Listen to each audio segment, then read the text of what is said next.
રાજ્યમાં તાજેતરમાં થયેલા ભારે વરસાદ અને પૂરની પરિસ્થિતિમાં ભારતીય જનતા પાર્ટી પોતાના પ્રજાભિમુખ અભિગમ અને સેવા એજ સંગઠનના સૂત્રને ચરિતાર્થ કરતા અસરગ્રસ્ત નાગરિકોની વહારે આવી છે. સરકારી તંત્રની કામગીરીની સાથોસાથ ભાજપના હોદ્દેદારો અને સેવાભાવી કાર્યકર્તાઓ દ્વારા નીચાણવાળા અને પાણી ભરાયેલા વિસ્તારોમાં તાત્કાલિક રાહત અને બચાવ કામગીરી હાથ ધરવામાં આવી છે. વરસાદના કારણે મુશ્કેલીમાં મુકાયેલા પરિવારોને દૈનિક જીવન જરૂરી સામગ્રી મળી રહે તે હેતુથી ભાજપ દ્વારા વિશેષ રાહત કીટનું વિતરણ શરૂ કરવામાં આવ્યું છે. ત્યારે ભારતીય જનતા પાર્ટી પ્રદેશ મહામંત્રી શ્રી પ્રશાંત કુરાટે જણાવ્યું હતું કે ગુજરાતના અલગ અલગ જિલ્લાઓમાં પૂરગ્રસ્ત સ્થિતિ સર્જાઈ છે, ત્યારે અસરગ્રસ્ત વિસ્તારોમાં સહાય કીટ પહોંચાડવાની કામગીરી હાથ ધરવામાં આવી છે. ગુજરાત ભાજપ પ્રદેશ અધ્યક્ષ જગદીશ વિશ્વકર્માના હસ્તે સુરતથી સહાય કીટ રવાના કરવામાં આવી. ગતરોજ મોડી રાત્રે 4 જેટલી ગાડીઓ અલગ અલગ પૂરગ્રસ્ત જિલ્લાઓમાં મોકલવામાં આવી છે, જે આજે ફરી 3 જેટલી ગાડીઓ રવાના કરવામાં આવી છે. ઉધના સ્થિત ભાજપ કાર્યાલયથી અનાજ સહિત સામગ્રી કીટ મોકલવા ગાડીઓ રવાના કરવામાં આવશે અને દક્ષિણ ગુજરાતમાં ભારે વરસાદને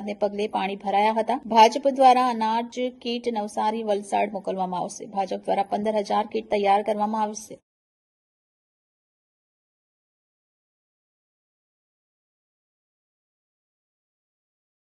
ધાબળા પણ નવસારી અને વલસાડ ખાતે મોકલવામાં આવશે. બાળકોને સ્ટુડન્ટ કીટ પણ તૈયાર કરી બંને જિલ્લાઓમાં મોકલવામાં આવશે. જે જગ્યાએ ઘરવખરી કે તમામ વસ્તુઓ ભીની થઈ ગઈ છે ત્યાં જમવાની સુવિધા પણ કરવામાં આવશે. ત્યારે ભારતીય જનતા પાર્ટી પ્રદેશ મહામંત્રી શ્રી પ્રશાંત કુરાટ દ્વારા વધુમાં જણાવ્યું હતું કે ઉમરગામથી નવસારી, વલસાડ સહિતના અસરગ્રસ્ત વિસ્તારોમાં સહાય કીટ પહોંચાડવામાં આવશે. ઘણા લોકોના ઘરોમાં પાણી ભરાઈ ગયા હતા, ત્યાં આવા લોકોની મદદે ભાજપના કાર્યકરો ગયા છે. જે લોકોને દુઃખ પડ્યું છે તેવા લોકોના દુઃખમાં સહભાગી થવા ભાજપના કાર્યકરો ગયા છે અને જ્યાં જ્યાં જે વસ્તુની જરૂરિયાત છે ત્યાં નવસારી અને વલસાડ જિલ્લાઓની યાદી તૈયાર કરવામાં આવી છે. જેમાં વધુમાં તેમણે જણાવ્યું કે 15,000 રાશન કીટ તૈયાર કરવામાં આવી છે, 15 કિલોની કીટ તૈયાર કરવામાં આવી છે, જે કીટ તૈયાર થઈ ચૂકી છે. નવસારી જિલ્લામાં 1100 કીટ મોકલવામાં આવી છે. સાથે સાથે 5,000 ધાબળા પણ નવસારી અને વલસાડ જિલ્લામાં મોકલવામાં આવશે. આ ઉપરાંત સેવાકીય પ્રવૃત્તિનું આયોજન કરવામાં આવ્યું છે. સાથે સાથે બાળકોના ભણતરની પણ ચિંતા કરવામાં આવી છે, જે માટે વિદ્યાર્થીઓની કીટ પણ તૈયાર કરવામાં આવી છે. જે કીટ બંને જિલ્લાઓમાં મોકલવામાં આવશે. ભાજપ સમાજ અને દરેકની વચ્ચે રહ્યા છે.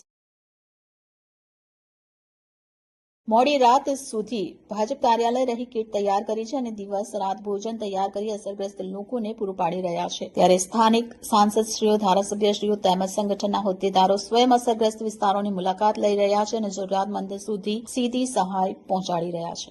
આજે પ્રદેશ ભારતીય જનતા પાર્ટીના યશસ્વી અધ્યક્ષ આદરણીય શ્રી જગદીશભાઈ વિશ્વકર્મા સાહેબ સુરત ભારતીય જનતા પાર્ટી મહાનગરના કાર્યાલયે અહીંયા આવ્યા છે. 2 દિવસનો એમનો દક્ષિણ ઝોનનો પ્રવાસ છે. ગઈકાલે વલસાડના ઉમરગામથી શરૂઆત કરીને ત્યારબાદ પારડી, વાપી, વલસાડ અને ત્યાર પછી નવસારી અને સાંજે સુરત ખાતે પહોંચીને તે દક્ષિણ ઝોનની અંદર જે રીતે વરસાદ ખૂબ પડ્યો અને ઘણી જગ્યા પર ઘણા લોકોને ખૂબ મુશ્કેલી પડી, ઘણી જગ્યા પર જે પરિસ્થિતિ થઈ છે વરસાદના કારણે કોઈના ઘરની અંદર પાણી ઘૂસી ગયું કે એ પ્રકારની પરિસ્થિતિની અંદર ત્યાં લોકોની વચ્ચે જઈને જે ભારતીય જનતા પાર્ટીના કાર્યકર્તાઓ એમની મદદે ગયા છે, કાર્યકર્તાઓનો ઉત્સાહ વધારવા માટે અને જે લોકોને આ પરિસ્થિતિની અંદર દુઃખ પડ્યું છે એના સહભાગી થવા માટે, એમની વેદના સાંભળવા માટે એમની પાસે ગયા અને પરિસ્થિતિ જોઈને આખા ગુજરાતમાંથી જે પ્રકારે ભારતીય જનતા પાર્ટીના